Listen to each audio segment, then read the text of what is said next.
మా సతీమణి సర్పంచ్ దోపాటి అశ్విని రవి. మేము గెలిచిన కాంచి కాంగ్రెస్ పార్టీ అభ్యర్థిగా గెలిచిన కాంచి నేను ఊళ్ళో అన్ని విధాల సౌకర్యాలు వీధి లైట్లు అయితేంది, వాటర్ అయితేంది, లేకపోతే మిగతా డెవలప్మెంట్ సంబంధించిన స్కూల్ కానీ స్కూల్లో కాంపౌండ్ హాల్, స్కూల్లో గ్రావెల్స్ గురించి నేను కలెక్టర్ దగ్గర పోయి తీసుకొచ్చిన. ఈ మధ్యలో స్టార్ట్ చేస్తున్న వర్కులు సీసీ రోడ్స్ మేడం దగ్గర మొన్న సర్పంచ్ గెలిచిన వాళ్ళకు ప్రతి ఒక్కరికి 20 లక్షలు సీసీ రోడ్లు ఇచ్చింది మేడం గారు. అదేవిధంగా రోడ్లు కూడా స్టార్ట్ చేస్తున్నాం. మొన్ననే మేడం ఇలపాలక వేసిపోయారు, శంకుస్థాపన చేసింది. ఇప్పుడు అయితే మూవ్ అవుతుంది వర్కులు. ఇప్పుడు మేము స్టార్ట్ చేసినామంటే ఆగేది లేదు. ఊళ్ళో మళ్ళీ ఒకసారి మేమే కాంగ్రెస్ పార్టీగా ఏ క్యాస్ట్కి వచ్చినా మళ్ళీ గెలిపించుకోవాలంత సత్తా మాకున్నది. ఎందుకంటే మేము ఈసారి గెలవడం. ఎందుకంటే కాంగ్రెస్ పార్టీ ఈ ఊళ్ళోనే మొదటిసారి ఎవరు గెలవలే. నేను వచ్చిన కాబట్టి నేను ఒక 15 సంవత్సరాల పార్టీ ప్రెసిడెంట్. రీసెంట్గా సర్పంచ్ ఇవ్వగానే నాకు ఎవరు పోటీ రాలే. ఎస్సీ కాల్లో ఒకరే మా పాలలో తీసుకొచ్చి పెట్టారు. అది అతను సుధా డమ్మి అయిండు, లాస్ట్ విడతల డమ్మి అయిండు. ఆయన మీద నేను 80 ఓట్ల లీడ్తో గెలిచాను. మా మేడం మా సత్యమణి. ఇప్పటివరకు అయితే ఎలాంటి సమస్యలు లేకుండా ఊళ్ళో నేను ఎప్పటికప్పుడు పరిష్కారం చేస్తున్నా. దానికి మీరు ఏ విధంగా తెలుసుకున్నా మీకు తెలిసి ఉంటుంది ఊళ్ళో. ఎందుకంటే ప్రతి సమస్యను ఇమీడియట్లీ ఏది ఇబ్బంది అయినా, వాటర్ అయినా లేకపోతే ఇంకా కరెంట్ అయినా ఏది స్టబుల్ ఇచ్చినా ఇమీడియట్లీ ఏళ్ళతో డీలతో కాంటాక్ట్ అయ్యి అన్ని విధాల ఊరికి సౌకర్యం చేపిస్తున్నా. అది నా సాయశక్తితో. ఎమ్మెల్యే గారు అంటే మేము ఏ పని చెప్పినా కానీ ఇమీడియట్లీ పని చేసి పెడుతుంది. మళ్ళీ యశస్విని మేడమే మళ్ళీ నెక్స్ట్ సారి గెలుస్తుంది. ఎందుకంటే ఆమె యుక్త వయసురాలు, దయాకర్ రావుకు మనవరాలు అంటే ఏజీ. ఆమెతో ఓడిపోయిందంటే ఆయన చాలా మళ్ళీ పోటీకి వచ్చేందుకు ఆయనకే అది ఆయన విద్యాతనికి వదిలిపెడుతున్నాం. ఎందుకంటే వచ్చి మళ్ళీ ఇంకోసారి ఓడిపోతే ఆయన పరుగు పోతుంది. ఆయన ఇక్కడ వదిలిపెట్టుకొని ఇంకో వేరే కాన్స్టిట్యూషన్ పోతుండే ప్రచారం జరుగుతుంది. దానిలో నిజం, అది జగన్ సత్యం. మేము ఇంకా మీకు ఇంకెలాంటి సౌకర్యంగా ఎలాంటి మీకు సమస్యలు అడిగినా కానీ మీకు సమాధానం చెప్పడానికి మేము సిద్ధంగా ఉన్నాం సార్. సార్, ఇక్కడ 6 గ్యారంటీలు కొన్ని అమలు కావట్లేవు అంటున్నారు సార్ స్థానిక ప్రజలు. ఇక్కడ ఎన్ని అమలు అవుతున్నాయి, కానాటి పరిస్థితి ఏంటి? ఒకటే కాలే సార్. ఒక 2500 రూపాయలు మహిళలకు కావాల్సింది ఒకటే ఉంది. ఇప్పుడు పింఛన్స్ స్టార్ట్ అవుతున్నాయి. నిన్ననే రీసెంట్లోనే విడోస్ హ్యాండిక్యాప్ ఒంటరిసీలు వీళ్ళందరికీ నిన్న మేము అన్ని పేర్లు ఇచ్చినాం, సెట్ చేసినాం. ఇంకోటి కరెంటు 200 యూనిట్లు కరెంటు ఫ్రీగా వస్తుంది, గ్యాస్ ఫ్రీగా వస్తుంది, బస్సు మహిళలకు అందరికీ ఫ్రీగా నడుపుతూ ఉన్నది మీ అందరూ తెలిసిన విషయమే. మిగతా ఒక అదైనా అది మళ్ళీ ఈ మధ్యలో సీఎం రేవంత్ రెడ్డి గారు అది అమలు చేసి మళ్ళీ నెక్స్ట్ ఎన్నికలకు వస్తాడు. దానికి అన్ని 6 గ్యారెంటీలు ఒకటే అవుతలేదు.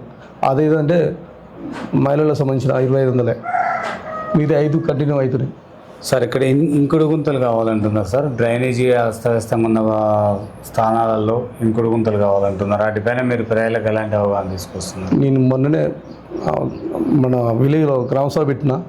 ఎంతమంది ఇంకుడు గుంతలు తీసుకుంటే అంతమందికి నేను 6000 రూపాయలు చొప్పున ప్రతి ఒక్కరికి ఇస్తానని చెప్పి అంటే స్టార్టింగ్ చెప్పించిన గ్రామసభలో ప్రకటన చేసిన. అది తీసుకోమని చెప్పారు సార్. ఈ రీసెంట్లీ మొన్ననే అది గ్రామసభ జరుగుతుందో 10 రోజులు అవుతుంది. అందరికీ ఇంకుడు గుంతలు చేసుకోవడానికి నేను సర్వ ప్రయత్నం చేస్తాను. వాళ్ళు చేయనిడలా నేనే చేసి తర్వాత వాళ్ళకు సజెస్ట్ బాధ్యత నాదే.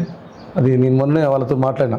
మీకు సాధ్యమవుతుందో మీరు తీసుకోండి, లేకపోతే నేను చేపించి అమలు చేపిస్తా.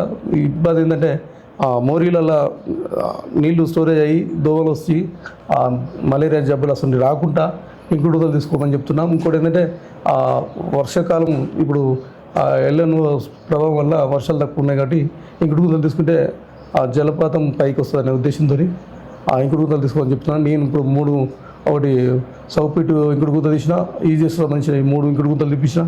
నేను ఉద్దేశించే జనాలకు దీన్ని బట్టి అవగాహన రావాలని చేసినాం సార్. స్టార్ట్ చేసిన అవసరం ఉంటే మీరు వెరిఫికేషన్ చేస్తే చూపిస్తారు, రండి.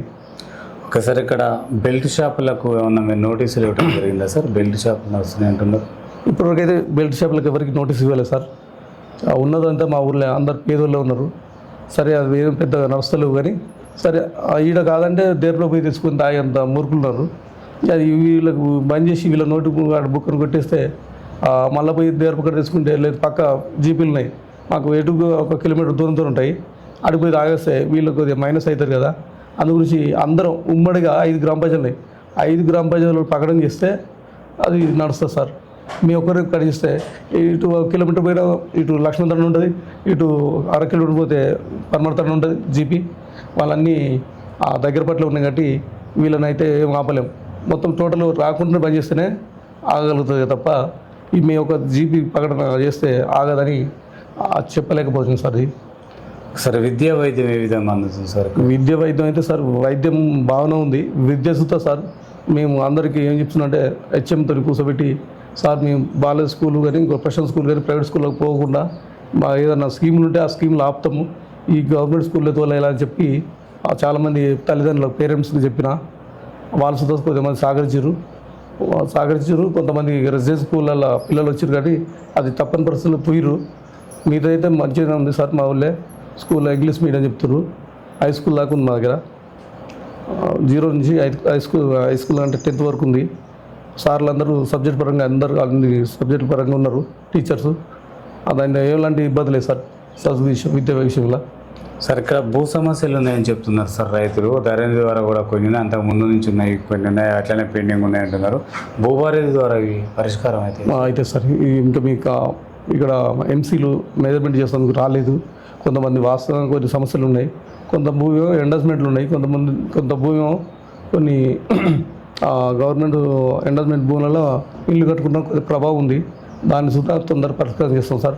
ఎందుకంటే మా ఊళ్ళో ఎవరు పెద్ద భూస్వాములు అంటూ లేరు, అందరూ మిడిల్ క్లాస్ మిడిల్ సంబంధించిన రైతులే ఉన్నారు కాబట్టి పెద్ద భూ సమస్య తక్కువనే ఉంది సార్ మా దగ్గర. ఫ్రీగా ఆర్ఆర్ఓ వచ్చినప్పుడు టోటల్ మంది చేసుకుని కానీ ఒకళ్ళు 2 మిగిలిపోతే మిగిలి ఉండొచ్చు సార్. మీరు అన్నట్టు అది తొందరగా ఈ భూభారతిలో కంప్లీట్ చేస్తాం సార్. సార్ ఇందిరమ్మ ఇండ్లు ఎన్ని వచ్చినాయి సార్? 2 విడతలు ఉన్నాయి, మొత్తం ఎన్ని వచ్చినాయి ఈ గ్రామానికి? 9 ఇండ్లు వస్తాయి సార్.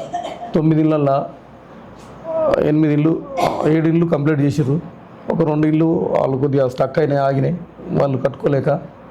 ఇప్పుడు డబుల్ బెడ్రూమ్ సార్. ఈ రీసెంట్లీ కలెక్టర్ దృష్టి తీసుకున్నాం. ఎమ్మెల్యే గారు చెప్తే తొందరగా రీసెంట్గా ఇంకో వారం 10 రోజుల్లో పంపుతామని చెప్పింది. ఈ 40 ఇళ్ళు ఉన్నాయి సార్ డబుల్ బెడ్రూమ్ ఇళ్ళు. అవి తొందరగా పంచుతాం సార్. ఎమ్మెల్యే సమక్షంలో కలెక్టర్ ఆర్డీఓ సమక్షంలో డిస్పోజ్ అవుతాయి. అది లేనోనికి ఎవరు స్థలం లేకుండా ఉన్నారో ప్యూరు వాళ్ళని ఆల్ పార్టీతో సంబంధం లేకుండా అందరికి ఇస్తున్నాం. మన ఇందిరా మిల్లు వచ్చినా కానీ ఆల్ పార్టీస్కి ఇచ్చిన నేనే. అప్పటికే నేను ప్రెసిడెంట్, ఇది గ్రామానికి ప్రెసిడెంట్ ఉంటాడు, నేను ఇందిరమ్మ కమిటీకి ప్రెసిడెంట్ ఉండి ఆల్ పార్టీస్కి ఇచ్చాం సార్. టీఆర్ఎస్ టీడీపీ కాంగ్రెస్ అని చూడకుండా అందరికి ఇచ్చాం. వాళ్ళ ద్వారానే ఇవాళ మేము వాళ్ళందరూ నాకు ఓట్లేస్తేనే గెలిచాం సార్. దానికి మా దగ్గర పార్టీలు గీటీలు అనేది ఏం లేకుండా నడిపిస్తున్నాం సార్ ఇప్పటివరకు. సార్ ఇక్కడ గ్రామంలో బాగా వీధి కుక్కలు కానీ కోతులు కానీ బాగున్నాయి అంటున్నారు సార్. మరి వాటి నివారణ కొరకు మీ దగ్గర ఎలాంటి ప్రణాళిక ఉంది సార్? మేము కలెక్టర్ దృష్టికి తీసుకుపోయినాం ఈ విషయం. అయితే కుక్కల విషయం కానీ కోతుల విషయాన్ని కలెక్టర్ దృష్టికి మన సర్పంచ్ల మీటింగ్ జరిగింది సార్. మేము ప్రత్యేకంగా నేనే కంప్లైంట్ ఎలివెత్తిన సార్ మా ఈ సమస్య ఎటు వస్తుంది, కుక్కలు చంపాలంటారు, చంపాలని అవుతుంది సార్ అంటే చంపితే బాగుండదు, దాన్ని ఆపరేషన్ చేస్తారు, దాన్ని సంతాన ఉత్పత్తి కాకుండా. దానికంటే అదే మాదిరిగా కోతులు కూడా ఆపరేషన్ చేయాలి, చంపడానికి వీల్లేదు, అది కేసులు అవుతాయని చెప్పి కలెక్టరే మనం చెప్పారు సార్. రీసెంట్ నెల బిఫోర్ మీటింగ్ జరిగింది కలెక్టర్ ఆఫీస్లో. అంటే ఉమ్మడిగా జిల్లా మొత్తం అలానే అందరూ చాలామంది అదే వేయించారు, ఇల్లు ఎత్తిరు. అది తొందర పరిశ్రమ అవుతుంది సార్. అది సార్ ఇక్కడ పంట మార్పిడి విషయంలో రైతులు ఎలాంటి చైతన్యం తీసుకొస్తున్నారు సార్? పంట మార్పిడి మొత్తం మీద సార్ మా దగ్గర కాటన్ ఉంది సార్, పత్తి, మిగతాది వరే. ఇంకా మిగతా పంటలు అనేవి లేవు, ఆరుతడి పంటలు మొక్కజొన్న గిటానికి ఎలాంటివి లేవు. ఖాళీ వరి కాటన్ పత్తి ఉంది సార్. దాన్ని ఆరుతడి పంటలు చెప్పినాం కానీ వాళ్ళకి నీళ్ళ సౌకర్యం ఉంది కాబట్టి అది వరే వేసుకుంటారు సార్ మా దగ్గర. సార్ ఇక్కడ యూరియా కూడా కొద్దిగా రైతులకు ఇబ్బంది అవుతుంది అంటున్నారు, ఆ యాప్ అర్థం పరిస్థితులు ఉన్నాయి సార్. మరి గ్రామ పంచాయతీ ద్వారా ఏమన్నా వాళ్ళకు యూరియా అందుబాటులోకి వచ్చే విధంగా ఏర్పాట్లు చేస్తున్నారు? యూరియా అంటే సార్ అది యాప్ల ద్వారా వస్తున్నాయి. మొత్తం మీద మా దగ్గర 2 డీలర్లు ఉన్నారు. మాకు మొత్తం మీద పరిష్కారం తొందరనే యూరియా కొరత లేకుండా పూర్తి చేస్తారు. యాప్ల ద్వారా అందరూ మా దగ్గర అంత ఇంత చదువుకున్న జ్ఞానవంతులే ఉన్నారు. వాళ్ళు తొందరనే సమస్య అయితే మా దగ్గర క్యూ కట్టుడు కానీ ఆ ఇబ్బంది అనేది ఏం లేదు సార్. ధర్మపురంలో యూరియా కొరత అయితే మా ఊళ్ళో ఏం లేదు సార్. సార్ ఇక్కడ ఎమ్మెల్యే గారు ఎన్నిసార్లు రావడం జరిగింది, ఎలాంటి అభివృద్ధి కార్యక్రమాలపైన శంకుస్థాపనలు నిర్వహించడం జరిగింది సార్? ఒకటి వివో బిల్డింగు, సీసీ రోడ్ సార్, ఇంకోటి SC colony committee hall compound hall, ఇంకోటి డ్రైనేజ్ కాలువ. ఈ 4 వర్కులకు 4 సార్లు వచ్చింది సార్ మేడం గారు. మేము ప్రత్యేకంగా పిలుచుకున్నాము, వచ్చింది. ఈ మధ్యలో స్టార్ట్ అవుతాయి. ఇన్ని రోజులు సరిపోయిన లేక ఆగిన సార్. స్టార్ట్ చేస్తున్నాం, ఈ మధ్యలో అవుతాయి. మీరు మళ్ళీ ఒకసారి వచ్చేవరకు మీ ఈ వర్కులు కంప్లీట్ చేసి మీకు అందరితో ఎలాంటి సమస్య లేకుండా చూపించే బాధ్యత మాదే సార్. సార్ 99 రోజుల ప్రణాళికలో భాగంగా మీరు నిర్వహించిన అభివృద్ధి కార్యక్రమాలు ఉన్నాయి సార్ నూతనంగా? సార్ 99 ప్రోగ్రాంలో టోటల్ మా దగ్గర ఎలాంటి డ్రైనేజ్ ఇబ్బంది లేకుండా వాతావరణం అనుకూలంగా మళ్ళీ చెట్ల మొక్కలు నాటినాము సార్. మొక్కలు నాటినాము. ఇంకుడు గుంతలు అంటే ఇంకుడు గుంతలు చేయించాము. బీసీ పౌడరు ప్రతి కాలువలలో బీసీ పౌడర్ తల్లించడం జరిగింది. ఎలాంటి సమస్య లేకుండా 99 ప్రోగ్రాంలో ఎప్పుడు ఇచ్చినా ఆ ప్రోగ్రాంలో ప్రతి ప్రోగ్రాంలో ఏదో పని స్టార్ట్ చేస్తున్నాం, నడిపిస్తున్నాం సార్. అన్ని విధాలుగా మేము సహకరిస్తున్నాం. సక్సెస్ఫుల్గా జరిగింది సార్. గ్రామానికి త్రాగునీరు, రైతులకు సాగునీరు ఇబ్బంది అవుతుంది అంటున్నారు, ఎంతవరకు వాస్తవం అంటారు సార్? ఒక వాటర్ ప్లాంట్ ఖరాబ్ అయింది సార్. వాస్తవం అది టీఆర్ఎస్ ప్రభుత్వం పీరియడ్లోనే అది వాళ్ళు వాడుకున్నారు. దాని బిల్లు కట్టకుండా అది మొత్తం ఖరాబ్ అయి చేసారు. ఈ మధ్యలోనే టోటల్గా దాన్ని మళ్ళీ రిపేరు కొత్తది తెప్పిస్తున్నాం సార్. వాటర్ ప్లాంట్ పక్క జీపీలో ఉన్నది కాబట్టి సమస్య లేకుండా వాడిని తీసుకుంటారు. ఒక 1 కిలోమీటర్స్ ఉండదు, ఆడనే తీసుకుంటారు. ఇప్పుడు అది వాటర్ ప్లాంట్ కొరకే ఎమ్మెల్యే తీసుకుపోయినా ఎమ్మెల్యే గారు ఇస్తా అని చెప్పింది. ఆ వాటర్ ప్లాంట్ పెట్టిస్తాం సార్. ఈ కొద్ది రోజుల్లో 10 రోజుల్లో వస్తుంది సార్. ఒకసారి ఇక్కడ నిరుద్యోగ యువతకి లైబ్రరీ కావాలి, ఏర్పాట్లు ఏమన్నా చేస్తున్నారా? అంటే నిరుద్యోగ యువతలు మా దృష్టి తీసుకొచ్చిన సమస్య సార్. మరి దాతలు ఎవరు ఉన్నారా? దాతలు ఎవరు లేరు కానీ లైబ్రరీ అయితే సార్ నేను లైబ్రరీ కట్టించడానికి ఎమ్మెల్యే గారు దృష్టి తీసుకున్నాను. ఒకటి ఇక మా యూత్ ఉన్న సార్, యూత్లో ఆ బిల్డింగ్ కూలిపోయింది. ఆ యూత్ అండ్ కింద యూత్ ఉంటట్టు మీద లైబ్రరీ ఉంటట్టు అది ఎక్స్ప్లెనేషన్ ఎమ్మెల్యే గారి దృష్టికి తీసుకున్నాం, లెటర్ రాసి ఇచ్చినాం. ఈ మధ్యలో శాంక్షన్ వస్తుండొచ్చు, తీసుకొచ్చే బాధ్యత నాది సార్. అది అంటే నిరుద్యోగ యువతకి ఉపాధి కొరకై ఎమ్మెల్యే గారు ఏమన్నా అంటే జాబ్ మేళల ద్వారా ఉపాధి కల్పించి జాబ్ మేళల ద్వారా మా ఊరు నుంచి మేము 4-5 పంపారు. ఎందుకంటే చాలామంది ఉన్నారు కానీ వాళ్ళందరూ హైదరాబాద్ సెటిల్ అయ్యారు. చాలామంది చదువుకుంటూ అక్కడనే సెట్ అయ్యారు. మిగతా ఉంటే ఇక్కడ మేడం ద్వారా ఫ్రీ జాబ్ మేళ జరిగితే జాబ్ మేళకు ట్రైనింగ్ పంపినాం. ఆ ట్రైనింగ్లో చూసుకున్నాను. వాళ్ళకు మొదటి రీసెంట్లీ పిలిచారు. ఏదైతే పోస్ట్ ఉందో ఆ పోస్టులో ఇస్తారని చెప్తున్నారు సార్. అది సక్సెస్ఫుల్గా జరుగుతుంది. అది దగ్గరికి వెళ్ళే డొంకలు పెండింగ్ ఉన్నాయంటున్నారు. మరి ఉపాధి హామీ ద్వారా ఏమన్నా పూర్తి చేసే అవకాశాలు ఉన్నాయంటారు? ఉపాధి హామీ ద్వారా సార్ ఆల్రెడీ మొన్ననే పోసినాం సార్ 2 పానాదులకు. ఇంకొకటి ఉన్నది, అది శాంక్షన్లో పెట్టినాం సార్. ఈ మళ్ళీ రైతులకు ఇప్పుడు సీజన్ కాబట్టి ఈజీఎస్కు పనికి వస్తలేదు సార్. వాళ్ళు లేబరే వాళ్ళకు అవగాహన కల్పించడం వస్తానికి సిద్ధంగా ఉన్నాం సార్. ఈ మధ్యలో అజుదు చేపిస్తాం సార్. సరే, గ్రామంలో మహిళ ఒక సర్పంచ్గా కొనసాగిస్తున్నారు సార్. మహిళా భద్రత కొరకై మీ దగ్గర ఎలాంటి ప్రణాళిక ఉంది? మహిళా భద్రత కొరకు సార్ టోటల్గా ఏ సమస్య వచ్చినా మా మేడం గారి దృష్టి నుంచి అంటే సర్పంచ్ దృష్టి నుంచి ఎస్ఐ గారికి ఏదైనా ఆ మహిళలు ఎలాంటి ఇప్పటివరకు ఏం జరగలేదు సార్. మా ఊళ్ళో మహిళలు భద్రత అంటే ఏమైనా కేసులు కానీ అలాంటి ఇబ్బందులు ఏం లేవు. మా ఊరు కొద్దిగా విప్లవ సంబంధించిన ఊరు, మాకు క్రమశిక్షణ కలిగి ఉంటుంది. ఏం జరిగినా ఇక్కడనే పరిష్కారం చేస్తాం కాబట్టి భయపడి ఎవరు మహిళలను ఇబ్బంది చేసేది లేదు సార్. మహిళా సంఘాల బలోపేతం కొరకి సర్పంచ్ గారి కృషి ఏ విధంగా ఉండబోతుంది? మేము సర్పంచ్ గారి కృషి ఎందుకంటే స్టార్టింగే మన వివో బిల్డింగ్ కట్టిస్తున్నాము. వాళ్ళ మహిళలకు ఎవరైతే లోన్లు కావాలంటే ఆ లోన్లు అక్కడ మేమే మేనేజర్ గారు చెప్పి ఏదైతే లోన్ కావాలో ఆ లోన్లు దగ్గరుండి ఇప్పిస్తున్నాం సార్. ఇప్పిస్తున్నాం. ఇంకొక 2-3 సంఘాలు ఉన్నాయి సార్. ఈ మధ్యలో మళ్ళీ పిలిచిరు, వాళ్ళకి లోన్స్ కూడా ఇప్పిస్తాం సార్. గ్రామానికి కావాల్సిన సీసీ కెమెరాలు, దొంగతనాలు జరగకుండా, ఎక్కడ అల్లర్లు జరగకుండా సీసీ కెమెరాలు ఏర్పాట్లు కావాలంటున్నారు సార్. మరి నిర్మాణం ఏమైనా ఉన్నదా? అవునా సార్, ఉన్నది. సీసీ కెమెరాలు మొన్న రీసెంట్గా ఎస్ఐ గారు సిఐ గారు చూసి చెప్పారు. సీసీ కెమెరాలకు మొన్న ఆర్డర్ ఇచ్చింది సార్. సీసీ కెమెరా ఎన్ని పడతాయి సార్? ఇక్కడ దాతలు ఉన్నారా? దాతలు లేదు సార్. గ్రామ పంచాయతీ తెలుసు లేవు. నా దగ్గర వాస్తవం చెప్పాలంటే జనాభా తక్కువ ఉంది కాబట్టి నిధులు తక్కువనే వస్తున్నాయి. దాతలనే చూస్తున్నాము. వేరే టీచర్స్ 2-3 ఉన్నారు మా ఊరు నుంచి. ఒక దొర ఆయన వరదరాశ్వర అంటే ఆయన ఉంటాడు. వాళ్ళ తమ్ముడు కొద్దిగా అలా వేరే దగ్గర ఉంటాడు. అంటే ఆయనకు సిమెంట్ ఫ్యాక్టరీ ఉంటాయి. ఆయన దగ్గర పోయి అడగాలని చూస్తున్నాం ఈ మధ్యలో. అడిగి ఆ సీసీ కెమెరాలు కానీ మా టెంపుల్కు ఆర్సీ కట్టేయాలని ప్లాన్తో ఉన్నాం సార్. అతను చూస్తే రమ్మని చెప్పి పోతాం ఈ మధ్యలో. సార్ ఇక్కడ యువత కొంతమంది యువత డ్రగ్స్ కానీ మద్యానికి బానిసలు అవుతున్నారు సార్. ఈ హెల్మెట్ లేకుండా బైక్ నడపడం ఇవన్నీ కూడా జరుగుతాయి. వీటిపైన అవగాహన సదస్సులు ఏమైనా ఏర్పాటు చేయలేదు సార్, చేపిస్తాం సార్. అదే ఎందుకంటే వాస్తవంగా డ్రగ్స్ విషయంలో మేము వాళ్ళు వచ్చారు సార్, పోలీసు వాళ్ళు వాళ్ళతో వచ్చారు హైదరాబాద్ నుంచి. వాళ్ళ డ్రగ్స్ గురించి అవగాహన కల్పించాము. మా దగ్గర డ్రగ్స్ సంబంధించిన వాళ్ళు వేరే లేరు సార్.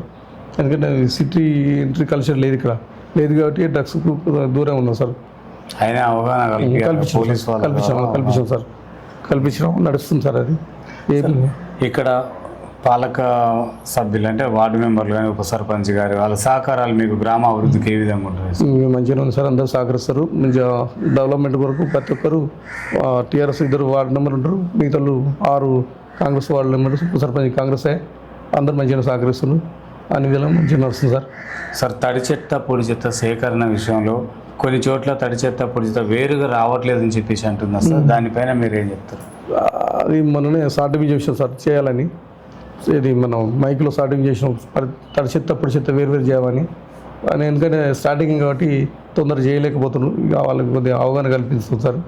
కల్పించి వేరు చేపించే బాధ్యత మాదే బాధ్యత సార్.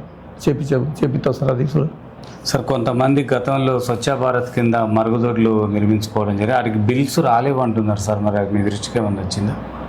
అది పోయిన ప్రభుత్వంలో వాస్తవంగా వచ్చింది. వస్తే మేము అప్పుడే వాళ్ళను ఆర్టీఐ పెట్టి అన్నీ ఇప్పించాం సార్. ఈ 1-2 ఉంటే 1-2 సుధా ఈ మధ్యలో వచ్చిన సుధా పిలిచి నేనే మా సర్పంచ్ అందరితో సంతకం పెట్టించి సెక్రటరీ గారు సర్పంచ్ గారు సంతకం పెట్టించి మనం పంపినాం సార్. మీతో సమస్య సాల్వ్ అయింది, రీసెంట్లీ అయింది సార్. గ్రామ సభలో ఏ సమస్య పైన మీకు ఎక్కువ ఫిర్యాదులు వచ్చినాయి సార్? సమస్యలు అయితే సార్ మాకు మొత్తం మీద సీసీ రోడ్లు పోయాలని చెప్తారు సార్. సీసీ రోడ్లే అంటే సీసీ రోడ్లు ఆయన పాతయి 30 సంవత్సరాల కింద పోసిన సీసీ రోడ్లు అక్కడక్కడ మిషన్ దగ్గర పైపులు వచ్చి డ్యామేజ్ అయినాయి కాబట్టి అయిపోయామని చెప్తారు. అదే ఇప్పుడు ప్రోగ్రామే అది సార్. ఇప్పుడు సీసీ రోడ్లు పెట్టించిన 20 లక్షల సీసీ రోడ్లు పెట్టించిన ఈ 20 లక్షలతో కంప్లీట్ చేస్తాం. అది ఇంకేమైనా ఉంటే మళ్ళీ నెక్స్ట్ ఇయర్గా కంప్లీట్ చేసే బాధ్యత. ఓకే సార్, ఈ గ్రామ ప్రజలకి, ధర్మపురం గ్రామ ప్రజలకి సర్పంచ్గా, మహిళా సర్పంచ్గా ఏం చెప్పాలనుకుంటున్నారు మీకు మిమ్మల్ని గెలిపించిన ప్రజలందరికీ? సార్ వాళ్ళందరికీ కృతజ్ఞత చెప్తున్నాను. ఎందుకంటే మేము మమ్మల్ని మొదటిసారి గెలిపించాము. ఎస్సీకి మాకు మొదటిసారి వచ్చింది. ఎస్సీలో మొదటిసారి మేమే గెలిచాం కాబట్టి మహిళా సర్పంచ్ తరఫున టోటల్గా మేము అందరికీ కృతజ్ఞత చెప్తున్నాం. ఎందుకంటే వాళ్ళ దారినే మేము ఇలా ఈ స్థానంలో ఉన్నామంటే వాళ్ళకు మేము ధన్యవాదాలు చెప్తున్నాం సార్. సార్ మొదటిసారిగా గెలిచిర్రు, ఈ ధర్మాపురంలో ఇదే ఫస్ట్ గెలవటం కూడా అంటే మరి మీరు అందరికంటే గత పాలకుల కంటే కూడా నూతన మార్పు తీసుకురావడానికి మీ దగ్గర ఎలాంటి ప్రణాళిక ఉంది, ఎట్లా తీసుకురాబోతున్నారు సార్? సార్ అందుకే నేను చెప్తున్నా, మా స్కూల్లో వాటర్ సమస్య ఉంది. అది వర్షాలతో మునుతాయి. ఆ స్కూల్లో గ్రావెల్స్ పోసి స్కూల్ కంపౌండ్ చేసి ఆ టెంపుల్ ఉంది, ఆ టెంపుల్ కాడ ఇక వాళ్ళ పోషమ్మ గుడి ఉంది, అవన్నీ కంప్లీట్ చేస్తాం. ఆ గుడిని తీసుకొచ్చి బయట కట్టేయాలని వాళ్ళ డిమాండ్ ఉంది. అవన్నీ తీసుకొచ్చినంటే మా ఊళ్ళో ఇక సమస్య లేవు. వాటర్ అంటే వాటర్ అందరికీ నీళ్ళ సౌకర్యం ఉంది. ఎవరి వ్యవసాయం వాళ్ళు చేసుకుంటారు. ఎలాంటి సమస్యలు అయితే పబ్లిక్ నుంచి లేవు. కానీ ఒక సీసీ రోడ్ సమస్య ఉంటే సీసీ రోడ్ సుధా పెట్టించాం సార్. మొత్తం మీద మేము ప్రజలకు ఆదర్శంగా ఉంటాం, ఆదర్శంగా నడుస్తామని చెప్తున్నాం సార్. సార్ ఫైనల్గా రాష్ట్ర ప్రభుత్వం నుంచి ఎలాంటి నిధులు రావట్లేవు, మొత్తం కేంద్ర గవర్నమెంట్ నిధులే వస్తున్నాయి అంటున్నారు సార్. మరి ఎలా అభివృద్ధి మీకు సాధ్యమవుతుందంటారు సార్? అది స్టేట్లో సార్ ఉన్న పరిస్థితి అయితే వాస్తవం మీకు తెలిసిన విషయమే. వాస్తవం వాళ్ళు అప్పులు కట్టుకుంటూ ఆ ఇంట్రెస్ట్లు కట్టుకుంటూనే ఉంటారు. మాకు వాస్తవంగా 16 ఫైనల్స్ పడలేదు, 14 ఫైనల్స్ పడలేదు, ఒక 15 ఫైనల్స్ కేంద్ర ప్రభుత్వం పడ్డాయి. అవి దారి నడిపిస్తున్నాం. ఇంకోటి ఇంటి పనులు, నల్ల పనులు ఉన్నాయి కదా సార్, దారినే నెట్టుకొస్తున్నాం సార్, చేస్తున్నాం. ఎందుకంటే ఈసారి అయితే సీఎం రేవంత్ రెడ్డి గారు వేస్తారనే ఆశ ఉన్నది. వేస్తారు సార్, చేస్తే అవుతుంది, ఆల్రెడీ అవుతుంది సార్. వాస్తవంగా మాదొక్కడే కాదు సార్, అన్ని స్టేట్ల సమస్య ఉందని అనుకుంటున్నాం మేము. Okay sir, thank you sir. చూస్తున్నానండి మీ తెలుగు మరో వ్యక్తితో మేము ముందుకు వస్తుంది. Thank you sir.